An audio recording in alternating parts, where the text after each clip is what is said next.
Only two things in this world are certain: death and taxes. So let's look at a mod that focuses on the more positive of these two. Corail's Tombstone is a mod about dying and coming back to life and dying again. It focuses on the aspect of losing your inventory and recovering it. Then the mod maker decide, hey, let's add a bunch of more extra stuff like necromancy and... well, yeah, necromancy. Very much focuses on necromancy and the concepts of it.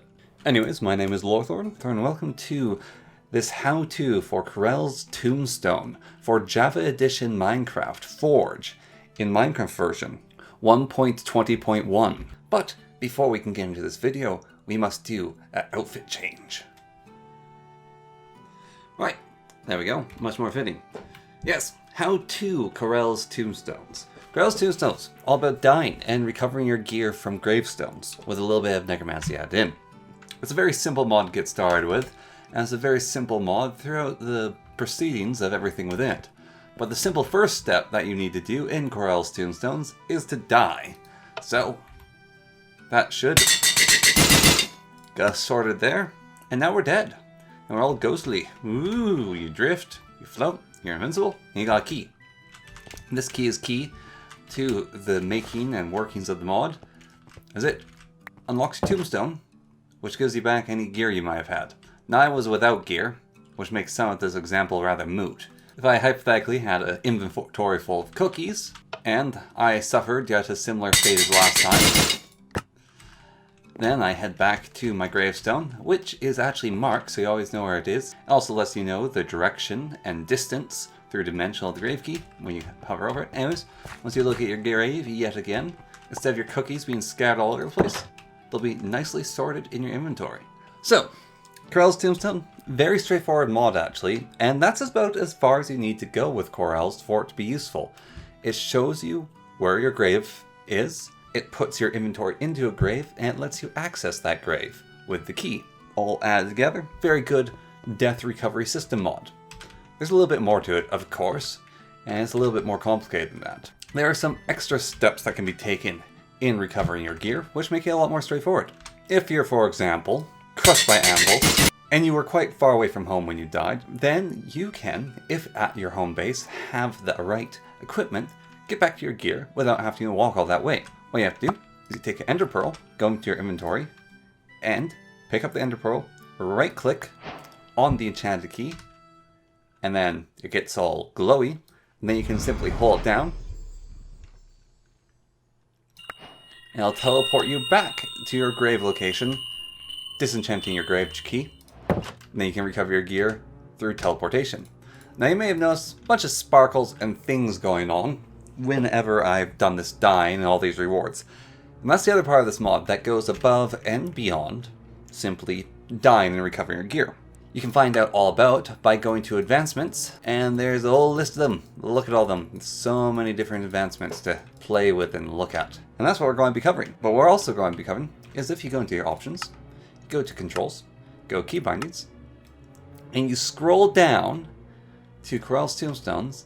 There is the compendium, the config, and the knowledge of death. Set hotkeys for all these if they're not already set, and if they're set, then you can press them to get to various different things. Compendium is a sort of guidebook. It tells you all about the things. The information is rather vague and hard to access. It doesn't have simple page turners. There's also a link to the Corail's Tombstone website. The other buttons are the config. So when you die, you can actually choose what your grave looks like. It can be green, so that being your color. You can choose what kind, so you can get a little cross, you can get a tombstone, you can get a Subaraki grave. You can choose what it says on the plate, you can choose the color of the plate. Some rules on death, some rules on equipment, some rules on fix, some rules on misc. Save that, boom bada bing. You get one of those achievements. Achievements give you the final thing, knowledge of death. Access that by pressing the hotkey for your knowledge of death, and it opens up this menu here. Mine is set to M. If yours is set to M, then M will open up this menu. And it shows you have experience, it shows your abilities, we have exorcism, we can access both the config and the compendium from here, so you really only need to set one hotkey. And we can also choose various different things here. Now before you click randomly on one of these things, carefully read through them and consider them. And then you're going to pick one of them above all the others. And the one you're going to pick is Treasure Seeker. You're going to level this up, and you're going to keep leveling up. And it's very important to focus on this one, because this is how you get all your stuff for the rest of the mod. So, We got that leveled up, Treasure Seeker. And from here, the mod consists of a very simple thing, which leads to basically everything else scattered. See, most mods work in a matter of you have your first step, and then you do that step, and it might branch a little bit and you continue down there, and it might branch a little bit and you continue down there, and then there's one that the mod maker is always interested in, and it continues the furthest. Maybe there's a few branches along the way, and then finally it's done, and that's most of the mod. Corail's works like this. You start here, you go forward to here one branch, and then it basically sticks at one level that has a whole bunch of little advancements that don't really go anywhere but further in like small amounts. So, what is this one step then? That furthers everything else. It's murdering undead. Who would have thought? First step in necromancy is anti-necromancy, obviously. If you're in creative cheating mode, you fill a chamber full of goons, you let them start to crush each other, you get a diamond sword, you slap the goons, get some knowledge of death, and you get some resources out of them. They drop all sorts of lovely things, including the most important for you at this moment, which is the grave dust. You want to collect a lot of that. Also, these presents. Open them up, they give you various different little rewards. See, we're getting enchanted books, we're getting essences of undeath, very important item. Make sure to hold on to those. And the long and short of it is you want to be killing as many undead as you possibly can. And whenever you level up your knowledge of death, you want to increase the treasure seeker. It means the undead are more likely to drop stuff for us. Doesn't matter if they're zombies or skeletons, they all give us what we want in the end. And what we want is to harvest them and get those bottles and get that dust. Getting both of those is the main goal of early on. There are various different monster spawners. I'm certain you can look them up online, how to make them. Simply get a dark zone and have monsters come in. There's also the other classic option of finding a dungeon and setting up shop there, letting things spawn naturally in it and killing them from that. Either way works. But the basics to Corail's Tombstone is dying, coming back to life, and killing lots and lots and lots and lots and lots of undead. Next is you'll want to make yourself a Ankh. Now some people pronounce it Ankh, some people pronounce it Ankh. I'm going to be saying both. Count how many I do of each and put it in the comments, and whichever one does the most is the winner. Alright, the Ankh is made with sticks, grave dust, and gold. Put them together, you get yourself an Ankh. Next thing you want to make is this dark marble. Dark marble is made by combining normal stone and grave dust together. It'll give you dark marble. Dark marble isn't the only kind of marble you can make. You can also make white marble by adding some white dye into the mix. You can make green marble by adding an emerald into the mix. You can make red marble by adding red sand. And you can make blue marble by adding lapis lazuli. You take this marble of whatever sort you made, and then you can make the most basic of gravestones by combining the marble with the essence of undeath. Then you have yourself a decorative simple grave. The difference between the simple grave and your grave is the decorative grave isn't actually a treasure site where you can re-get your gear. It's decorative, it looks nice. It also, over time, will power up with souls. Graves that have souls in them look like this. They got these purple floaty things going around in them. Every once in a while there'll also be a blue floating around thing, and that's a more powerful soul. You want to make basically as many of these graves as you can. The only uses for Essence of Undeath is for making the decorative graves, and so just turn all of your Essence of Undeath into these gravestones, because they take a long time to acquire souls on them, and these souls, as we will find out, are very important for the rest of the mod. One of the things you can do with them is you can take your Ankh, and you can hold right-click over a grave, and pray at the grave. And this prayer will give you a magical effect on yourself. It'll give you some random buff. It also gives you knowledge of undeath. And we can advance our treasure seeking further. One thing to note about Corail's Tombstone is the Ankh has a ridiculously long cooldown timer. The default is 3 hours. I have set to 1 hour. If you're playing it solo or even playing on a server, if you have control of the server, I highly recommend changing this. To change this from the CurseForge menu, what we're going to do is we're going to go to our mod pack that we have in CurseForge. We're going to click on the 3 little dots up here, and we're going to go to Open Folder. From Open Folder, we're going to go into the Config menu. Then from the config, we are going to go into Tombstones server. There's a whole bunch of different Tombstones options. We're going to Tombstones server. In the config then from here, in Tombstone servers, we're going to press Control F, and we're going to type in, with Control F, Enc. Then we click Find Next.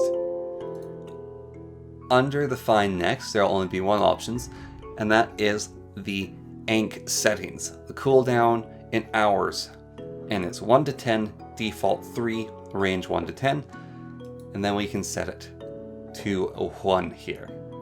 I would like to set it lower. It didn't work when I tried. Maybe you know a way to set it lower. But that's how you change the cooldown, and it makes the game a lot better, because having your Enc only activate once every 3 hours is relatively dumb. I think it's actually relatively dumb only to activate 1 hour at a time. Like, maybe once a day would be better. So what, once every 10 minutes? That's preferable. Regardless of that, we actually have another way to make it reset instantly, which is under commands, you type slash, and that's how you open up commands. And then you start with the prompt, type in slash, then go TB, and that'll bring up the Tombstones directory. Then you can press tab until you get to Tombstones knowledge, hit space, hit tab until you get to your player name, hit space, then hit tab until you get to reset Enc, and this will reset your Enc for you and let it activate again. And this reduces the cooldown of your Enc so that you can play with it more, because in the default mode it is ridiculously slow. Anyways, we can continue praying at the gravestones, or we can do other things with the Enc. Those will be carried on by us exploring the rest of the mod, so let us go do that.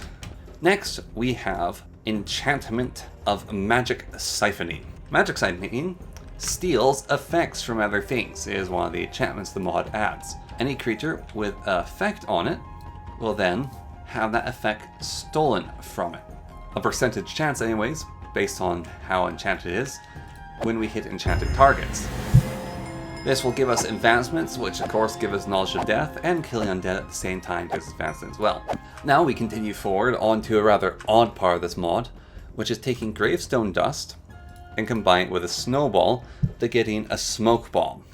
Smoke bomb creates this smoky effect. You can dye various different smoke bombs with different colors to get different colors of smoke. Clutters the screen, probably slows down the computer or the server you're playing on, but can look nice.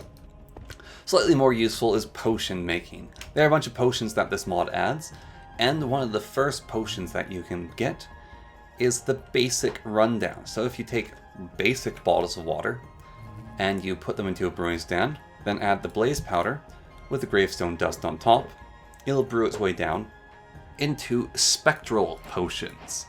Spectral potions are now used as the base recipe potions for yet further potions. If we put a bunch of spectral potions in the bottom of this brewing stand and we combined it with verdant foglight, that gives us Earthly Garden. Earthly Garden, kind of a weird potion. We drink it, gives us the Earthly Garden effect, and it makes plants appear around us. It just makes things start to grow.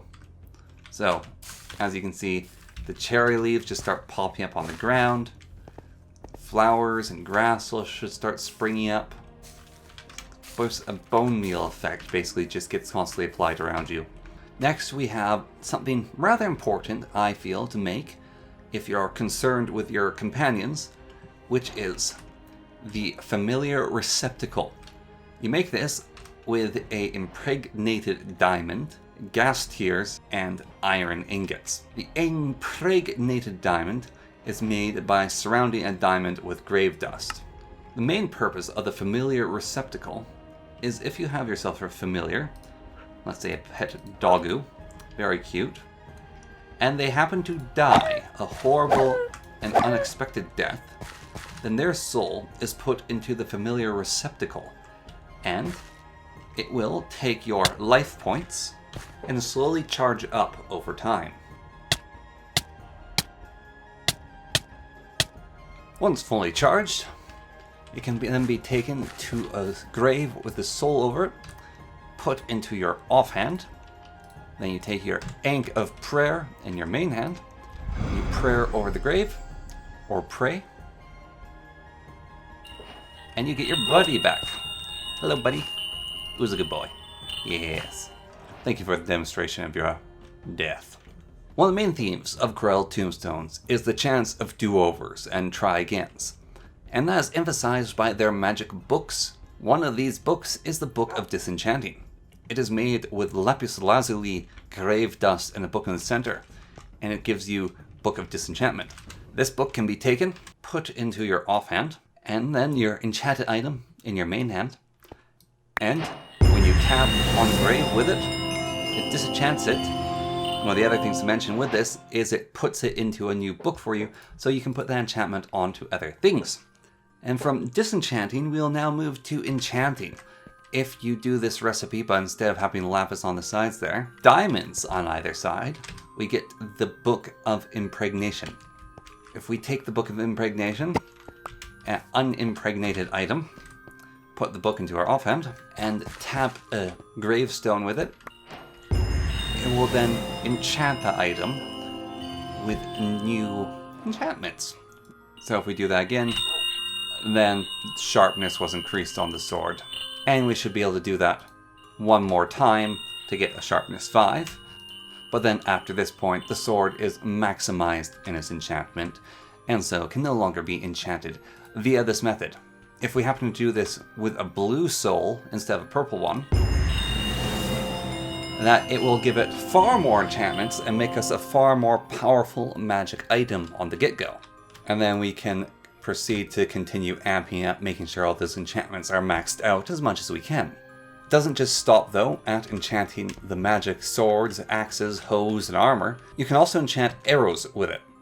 So if you do this, you get an enchanted arrow by using the impregnation. Pretty good arrow, but you're not limited to one arrow at a time. You can do a whole stack of arrows at once. Even in survival mode, we go over to a blue soul here, and we use it up, and we get this horrible cursed arrow that you really won't want to get hit by.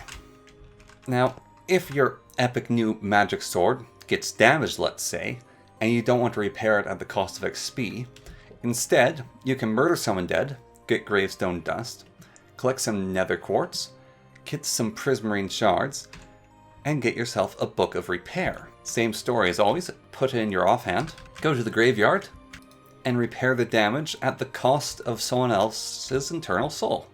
I think that's a pretty good deal. However, if you're done with the item and think that you could do better with the materials that you use to make it, simply put a book in the center of redstone, glowstone, crimson fungi, warp fungi, and grave dust at the corners to get the Book of Recycling. Put it in your offhand, take the item you wish to no longer have, and recycle it for parts, getting back all the ingredients, 3 diamonds, 3 sticks. And this Book of Recycling, very, very cool magic item in my opinion, because it can recycle any item. Got the anvils you don't want anymore? Bam! Iron blocks. Whole stack of them recycled. Want to make your TNT back into sand? It's got you. Right back into the sand and the gunpowder that you had before. A little expensive, so do consider with all these books their cost to make and their other costs of the soul spawning. Also editable in those config files I showed you earlier. You just have to search through them. But can be very worthwhile in the right situation. And the souls do come back and recharge. They get struck by lightning, new souls occupy the empty gravestones, and if you have a big old field of gravestones, tombstones of Coralia like this, well, you've got quite the bounty to be working with. On that note, once there's enough gravestones and there's enough time, you get these fellas here, the Grave Guardian, and they're very useful in their own right. They're exceptionally powerful, they give you useful resources and good exchange rates, and they also defend the area they're in. We got some drowned on the land here. He's going to absolutely wreck them. He's going to cast magic, hit them with his sword. A very powerful fellow. And he's completely friendly to you. And if you trade with him enough, he will trade for you Essence of Undeath. So it's worthwhile leveling these up, keeping them around. They guard your base if there's a lot of gravestones around, and they give you those precious resources which let you make the more tombstones while you're at it. And now for something completely different, protection poppets. These voodoo poppets are made by combining the dead bush with clay, a bit of string, a bit of leather, and some gravestone dust. A little reference to witchery here, making the poppet out of a dead bush, I feel like. And the voodoo poppet protects you from the various forms of death. How it does this is you take various symbols of said death into your inventory, such as a feather, a snowball, a stick, a magma cream, or a lily pad, and you apply them with a right click to the voodoo poppet, combine them to it, and this will make the voodoo poppet have prevention of these kinds of death. Now, it does require one additional step, of course, and that is infusing a soul with it. And then you have the enchanted voodoo poppet, which has a 50% chance of triggering of protecting you from some kind of death. This protection can be increased by leveling up Witch Doctor, which can then increase the chances of it saving you from that kind of death. So we should have a 70% chance of not dying from falling. It removes the prevention of falling death from the poppet's available enchantments. We need to make an entirely new poppet and enchant it to get that back. But all the other ones remain, so we are still protected from burning to death, freezing to death, lightning to death, and suffocating to death. And for a period, we get regeneration 10 and feather falling, so that we don't fall again, so it'll protect us from further said type of death for a short while. So now that we have gotten our protection figured out, we can further travel onward to yet the next part of this mod. Tablets.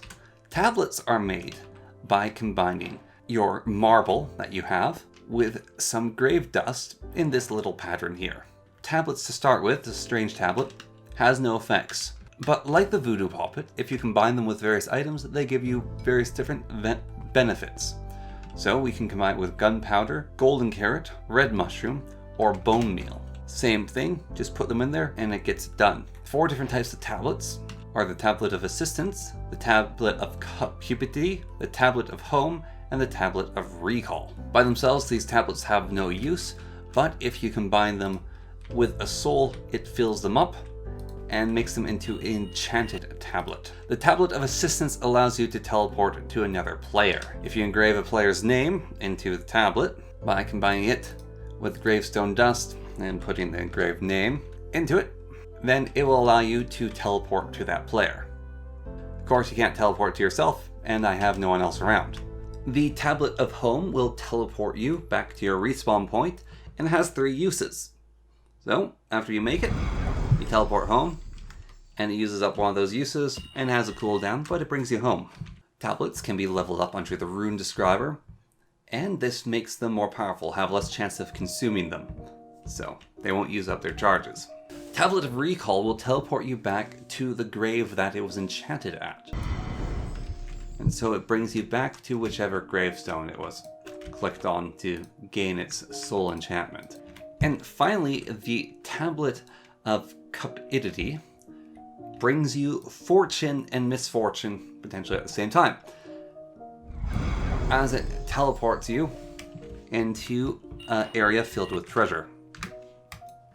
As you can see, it spawned us right into a mine shaft that is conjoined to this dungeon, and also gave us the darkness effect at the same time. So it gave us fortune and misfortune equal parts.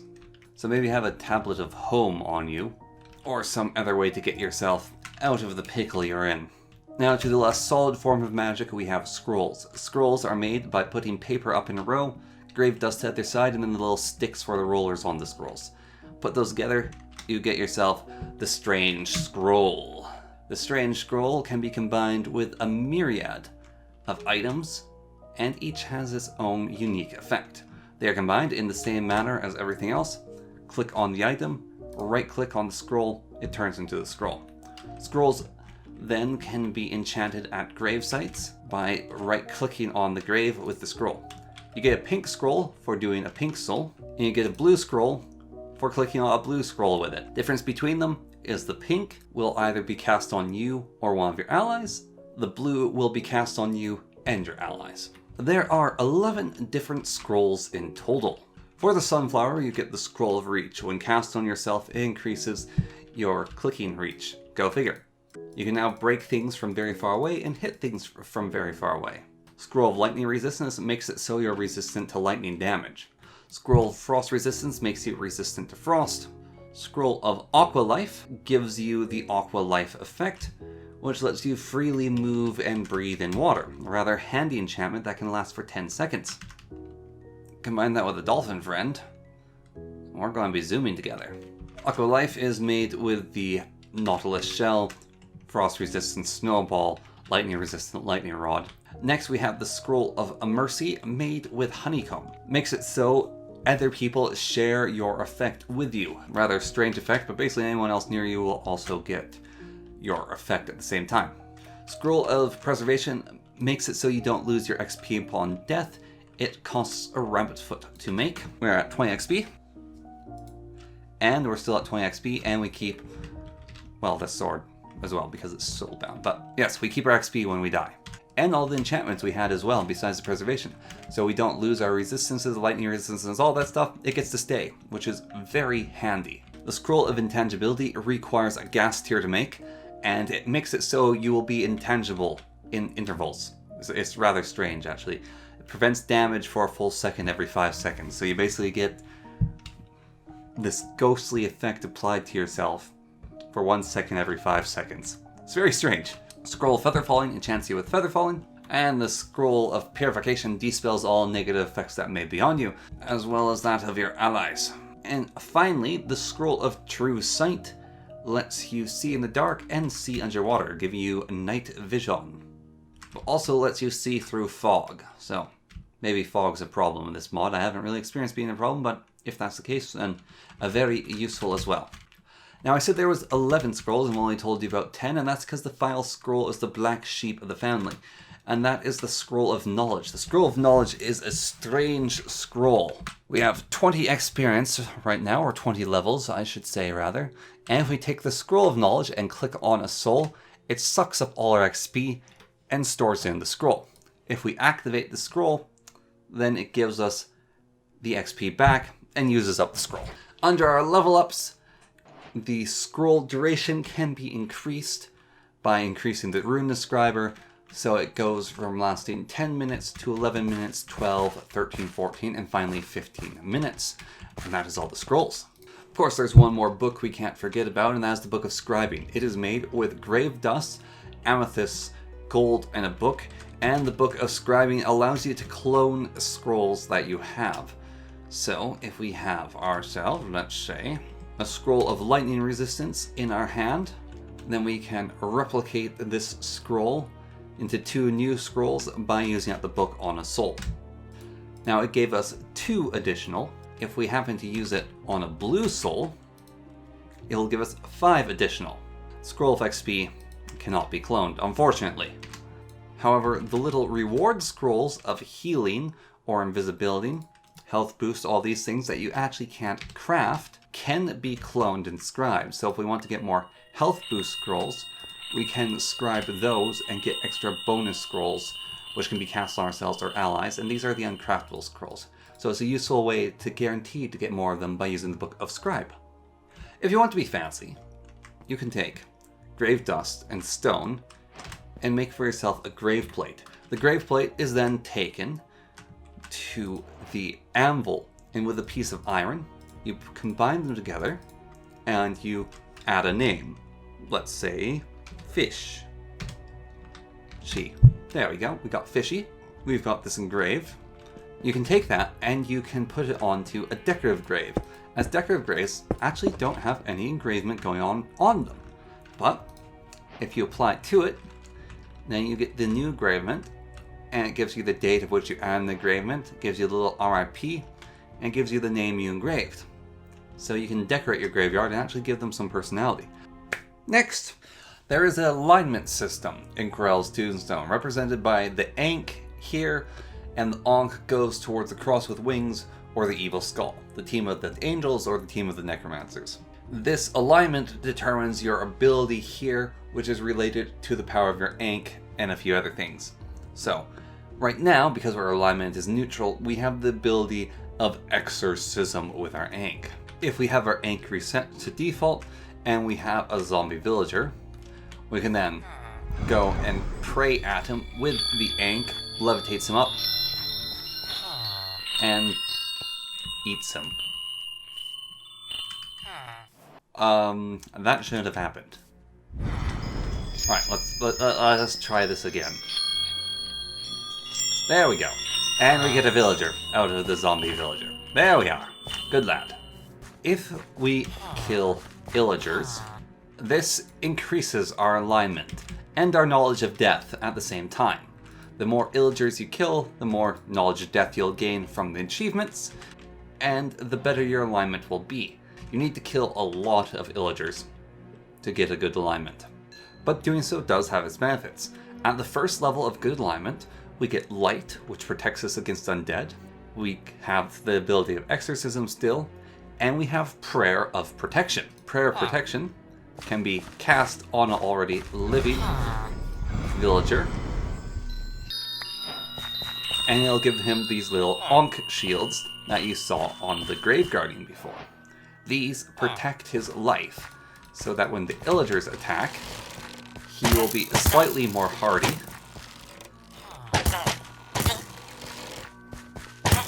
And if he's about to die, it teleports him away to a safer location and removes the protection from him.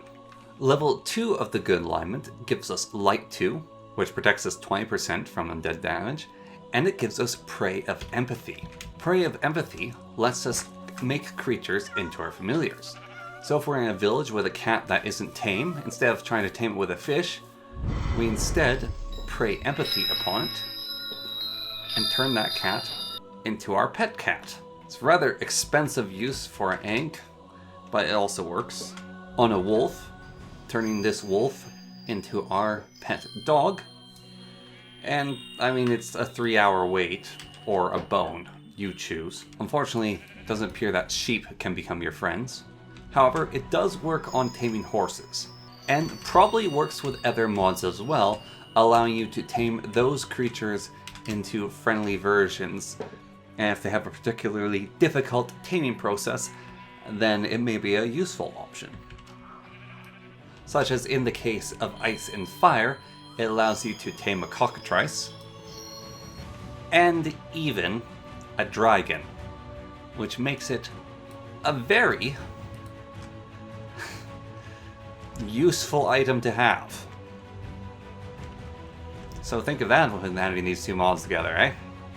Because that's absurd. The next level of good alignment gives you Prayer of Harmonization, which is the same as the one before, however now it strengthens the creatures that you make into your pet. And the final level of good alignment, maxing it out, simply just gives you Light 4. Now to become evil instead of good, you have to kill villagers. This also decreases your alignment considerably faster than the increase from killing villagers. You become evil very quickly through these actions. It still takes a lot of time, given the sheer amount you have to go through. Luckily, there are commands of knowledge tombstones, and then you can affect your alignment. So if we go to -1 alignment, then that gives us the evil alignment, and the evil alignment gives us darkness, which protects us against living creatures, and it gives us zombify, which allows us to take a normal villager, and using the power of our Ankh on him, we can turn him into a zombie villager. He is now zombified, but the sunlight does not appear to affect him, and he doesn't appear to be hostile. Zombie also appears to be your friend and will follow you about and work with you. So you can get yourself a soldier instead of a trading partner. So, start of necromancy. Evil 2 gives you Darkness 2, and Prayer of Undead, which lets you control humanoid undead by use of the Ankh. So, if we spawn a skeleton, we can then pray at him with our Ankh, and turn this foe into our new friend, who will also fight for us. So, he will fight the skeleton that we do not like, and the zombie will also come into the deal as well and try to get involved. Though not the most effective at it. Evil 3 is Prayer of Dissonance, which lets you make undead familiars, and they're stronger than normal, and you get the protection. And then finally, level 4 is just giving you darkness 4, and you're a very, very evil booger now, aren't you? Now, one of the level ups you can do is Necromancer, which gives you a chance of the controlled undead becoming a spellcaster. So it will show up and cast spells for you now instead, potentially, if you take control of undead. I'm not certain if it works on the converting, but you can get an undead mage, in this case here, if he casts buffs for us, and he casts spells. And one of the cool things about these undead is you can actually equip them with items. So if we throw this guy our sword, he's going to pick it up like any zombie. He's going to use it. It's going to be the best gear around. And then we can give him a shield, and we can give him some armor. And so he'll pick up the gear, and he'll put on the armor, and he'll give us buffs, and he'll cast spells on our enemies. And so you can actually equip your undead with better items that are your friends.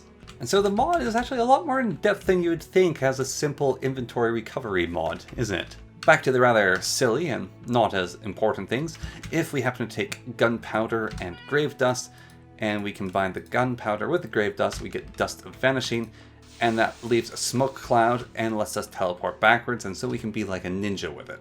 If we take grave dust and blue ice and combine them, we get dust of frost, which is similar to the one from before. However, it teleports us away. Instead of leaving a smoke cloud, it puts down a wall of ice. If you combine dead bushes with grave dust, you can get a fishing rod of misfortune, which has fishing bad luck 1. If you then combine this with a soul, enchants it, granting lure 2 and fishing bad luck 5. And so now you've got the enchanted fishing rod of misfortune, which is going to give you unfortunate fishing results. And every once in a while, you will find a lost tablet in a treasure site. Lost tablet possesses great power from long ago, and if we activate it, it then activates a cooldown. Cooldown is usually about a minute of 30 or so, as you can see. Now it's going to go down to a minute, and we just have to simply wait. After the cooldown is up, it gives you the location of a place. So we have a village plains that lets us know where to go. And it can be combined with a lost soul to then teleport us to that location instead of us just going out and finding it.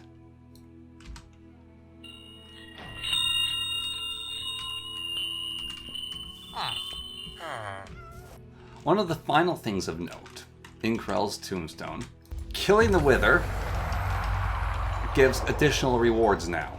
Having him drop scrolls, the familiar stone, a soul receptacle, and essence of unlife. So he's a useful enemy baddie to defeat. Anyhow, that about sums up the how to Corail's Tombstones.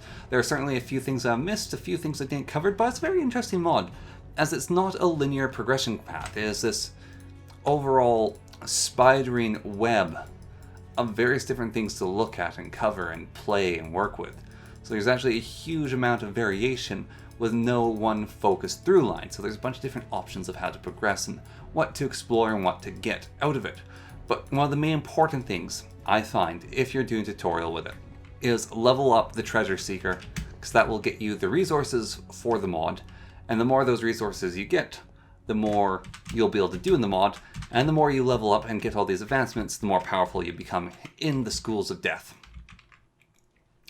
And depending on what other mods you are playing with, influences what alignments and what things you should go through. If there are very powerful undead that you wish to control, that are humanoid under that consideration with the Ankh, then you can do that. If there are tameable entities such as the dragons, which are usually nightmarish / impossible to tame, but have a tame version of them, then go for the good alignment and get yourself a tamed dragon through not so normal means, so to say. A bunch of different options, bunch of different ways to explore.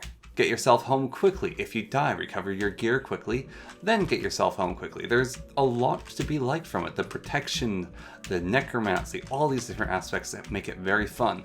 Or you can just play with it lightly